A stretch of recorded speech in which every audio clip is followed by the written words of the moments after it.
Folks, once again, I'm Tom Downey. Alongside me is the Michigan football insider, James Yoder. James, let's get to some rumors now. One of our favorite segments here, the Rumor-O-Meter. We'll start with quarterbacks, but not the quarterback you might think here. This is a big one, Tom. This is a big one. We mentioned this in the past. It's kind of bubbled back up to the surface. Shea Patterson, will he be in attendance for Michigan versus OSU?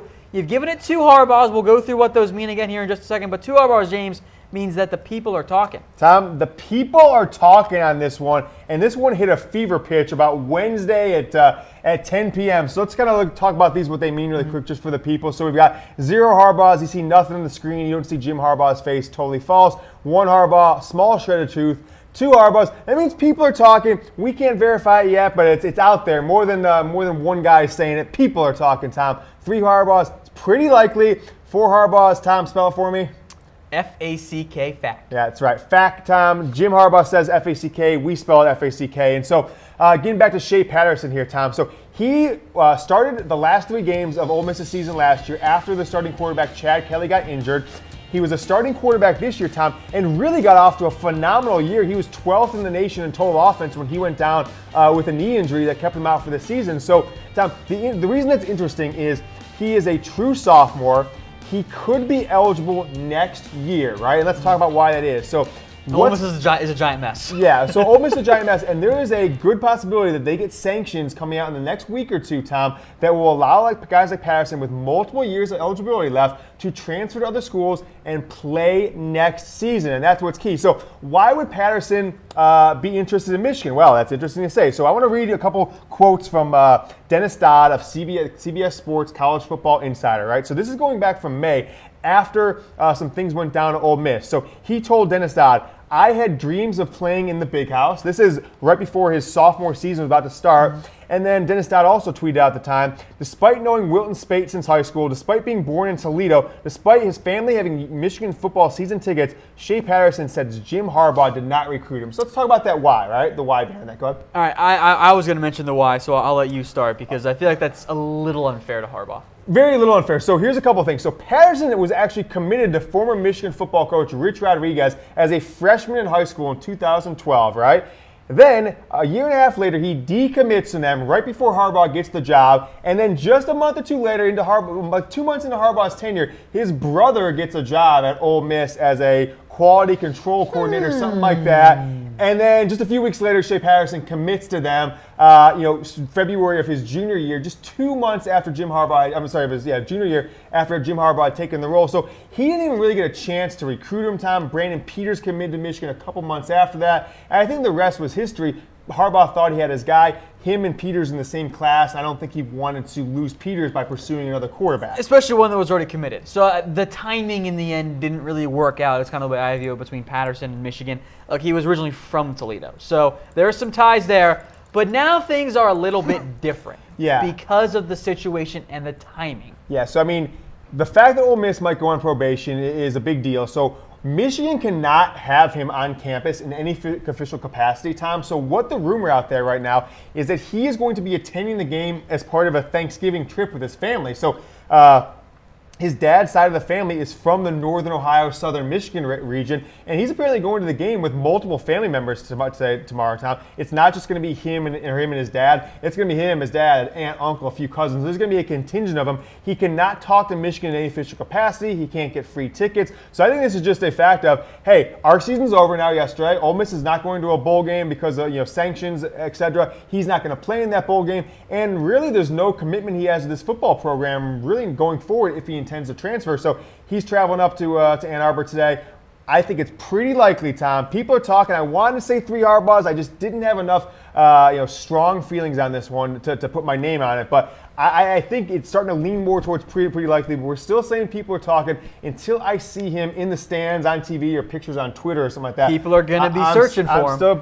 People are going to be talking. If you look at his Instagram account, I go recommend everybody Instagram. Someone has got the word out because it has been come to Michigan, come to Michigan. People have been blitzing his Instagram account for the last 24 hours. I don't actually like that. Well, Like, I don't like that type of thing. I am not on the tweet at recruit side. Like, these are kids. Let's allow them to make their decisions and don't yell at them when they don't pick Michigan. Well, if we think back to 2011, Tom, if you remember John Bacon's book on the kind of pursuit of Jim Harbaugh, yes. One of the reasons he didn't take the job in 2011, not because of the fans or anything, but he said he didn't feel Michigan was showing him the love. I think Michigan's showing Shea Patterson the love. You want to be loved, right? You want to be loved in football. I am pro Instagram comments. Slide into those DMs if you want to. Tell me you want him to come to Michigan, because I think, Tom, I'm giving a yes in this one. I don't think Brandon Peters has shown enough that he can lead Michigan to championship level play next year. If you put Shea Patterson in Michigan's lineup next year with this defense, Tom, you are a top 5 team in my opinion. I don't think there's any question about it, because look at the numbers he's putting up. He's putting up better numbers than any Michigan quarterback has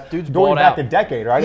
He can play. Phenomenal Even numbers. though he wears a weird jersey number for a quarterback, he can play. Nowhere as near as Devin Gardner wearing 98 from Michigan that's a very good point. But what I was told is this: is he will be Michigan's most athletic and most, I guess, capable quarterback they've had since 1998 fall, when Drew Henson came in as a true freshman. Some high praise. So almost right 20 years, yeah. Current pull up on screen, James. What happened? Let's say Patterson doesn't transfer or he goes elsewhere. Do you still want Michigan to go after a graduate transfer or just a transfer quarterback? Well, it depends on a transfer versus graduate transfer. I think a grad transfer I'd be open to, as long as they don't promise anything like a starting role, because I think you want Brandon Peters, you want Dylan McCaffrey to have the opportunity, think they still have the opportunity to compete. You don't want one of them to transfer. Now, if it's Patterson, Tom, I think there's a good chance that Patterson could be a one and done.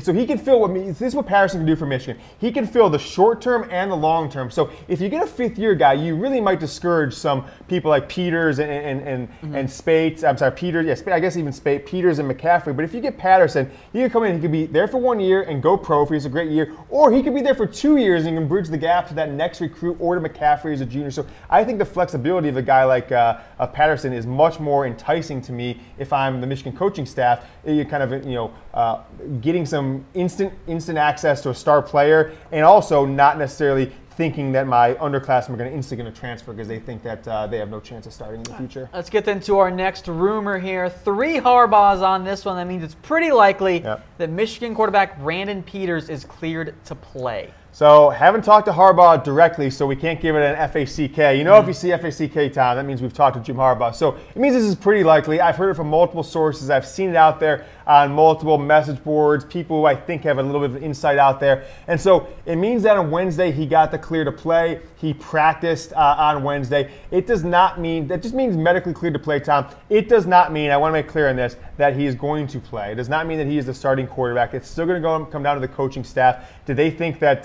there's any lingering issues? Do they think they put in a game plan that he's not ready to execute on? I think that's what it's going to come down to. And Jim Harbaugh has always had a rule that if you don't practice on Thursday, which was yesterday, you don't play on Saturday. So I don't know if he practiced yesterday. They did practice as a team. Whether Peters practiced or not, I couldn't say. All right, we'll continue rolling here with this quarterback. I've seen a lot of comments about who's going to start. Well, James, your first comment here, or your next rumor coming up here, is that the starting quarterback situation is still uncertain for Harbaugh's FACK fact. Yeah, and so the reason is what we just talked about with Brandon Peters. So is Peters going to be able to, make the start? This is a guy who was lying on the ground just 6 days ago, Tom, had to be wheelchaired. He was knocked out. Off the field against Wisconsin last week. And can you turn around and play just 7 days later? I don't know, Tom. I think there is a little bit of a hope that Wilton Spates could potentially suit up and make the play, but I am starting to think less and less that that's likely, even though I've been told for weeks now that he's going to be back by this game guaranteed. So that's looking less likely. But I don't think even Jim Harbaugh, as of right now, 20 hours before the game, Tom, is 100% certain who's going to play. I think they're going to make the decision tonight. They're going to tell that quarterback tonight, and they're going to go to it. All right, here we'll get to a weigh-in in just a second here. But, James, when it comes to Spate and O'Korn and Peters, let's say O'Korn gets a start. What are the chances of Michigan actually winning that game? So if who gets to start now? If O'Korn gets to start? If O'Korn gets to start. There's zero chance, Tom. There is no chance at all that Michigan has the opportunity to win if John O'Korn is a starting quarterback, Tom. He has shown nothing to me all season that says he couldn't even beat Wisconsin, Tom. He had no chance against Penn State. He couldn't even beat a Michigan State team that frankly was not in the same caliber as Michigan. A Michigan team that struggled all year. He couldn't beat Michigan State at home in a night game with a crazy atmosphere. So there's no chance he's beating Ohio State. So you need Brandon Peters. Wilton Speight potentially get the job done. We saw what happened last year. Michigan won the game. If you had lasers on the first down marker and the ball, Michigan wins that game last year with Wilton Speight, the quarterback. But if you don't have either one of these guys tomorrow, Tom, which I think is less than 50% chance that either one will play, I think you have zero chance to beat Ohio State tomorrow in Ann Arbor, which would now be, Tom, the 6th loss in a row for Michigan. I think I know which way the people here are going to vote on this current weigh-in, but if both are 100% healthy, would Speight or Peters have the better chance to beat Ohio State? Whew, that's a tough question. I'm going to go with Peters only because the length that Speight's been out of the game Fair. At this point. Peters has been getting in a groove recently. I think he has had more experience with this wide receiver crew, Tom, because guys like Kakoa Crawford and Grant Perry were not necessarily in the number 1 slots last year, and they were taking backup reps with Peters and the scout reps. And then these true freshmen are more acclimated to playing with Peters this offseason. So I think it would be Peters, not just because of the fact that he's been playing more recently, but also because I think these starters on tight ends, wide receivers this year have played with him more in the past and more recently, whereas Speight was with guys like Jake Butt and others last year. All right, let's get to a rumor-o-meter then here. One more for you guys. First, here's what it means again for those of you just now joining us. 0 Harbaughs, totally false. 1 Harbaugh, there's a small shred of truth. 2 Harbaughs, the people are talking. 3 Harbaughs means that it's pretty likely that whatever we're talking about is going to be the case. 4 Harbaughs means it's a fact, F-A-C-K, fact. With that in mind, James, our last rumor for today, demand for the game tickets is the lowest since 2009. 4 Harbaugh heads, you got it. Yeah, Tom, this is, I don't want to necessarily go out and tell people this, but the Michigan Athletic Department sent out an email to a select group of donors yesterday, a group that I'm actually a part of. I'm not that big of a baller, but I'm big enough of a baller, Tom, that I got this email. And it basically is offering tickets at the 50, tickets at the 20 for face value, Tom. Face value. Tickets that if you were to try and buy them on the secondary market 3 months ago, Tom, would have gone for $700 or $800. So that is, to me, absurd. If I look at Game Time, one of the sponsors of one of Chat Sports shows other time, I'm seeing $199, Tom. I appreciate everything Game Time does for us, but I will tell you this. That is too much in the secondary market. I think people are going to be selling these tickets outside the game for $60 or $70, Tom, which is half of face value. I'm not joking because I just don't think Michigan realistically thinks they have a chance. And most Michigan fans just don't want to see a 3rd straight loss in the Big House. So this one is this is one's pretty interesting. The fact the athletic department had to send out an email and say, "Hey, you guys didn't really buy all the tickets earlier in the year when we offered them. Here's some more." That's telling, especially as we get down to things. If we look at someone who's not a sponsor of Chat Sports, I'm not going to mention their name because we don't speak about this company. But there's another ticketing website out there, Tom, that has tickets as low as $99, and this is 20 hours before the game. I think tickets can be outside the game $75 or $80, which means, incredible. Tom, which means I fear, just like in 2009, in year 2 of Rich Rodriguez, coming off a 3-9 season, a team that ended 5-7 in 2009, Michigan's first back-to-back losing seasons in that point over 50 years. I think you're going to see 40% Ohio State in the stadium tomorrow. I think you're going to see 40%. From my perspective, Tom, I'm sitting here with you in Dallas. This will be the first game I have not been to Michigan Ohio State in Ann Arbor in over 25 years. Tomorrow. Wow. And there's a reason. One, because of my living situation and what's going on there. Number 2 is because, frankly, it's not enticing enough. I don't think they have a chance to win as much as they have in past years, and spending the money right now is just not worth it to me. All right, then those were your rumor-o-meter segments there here on the Michigan Football Report.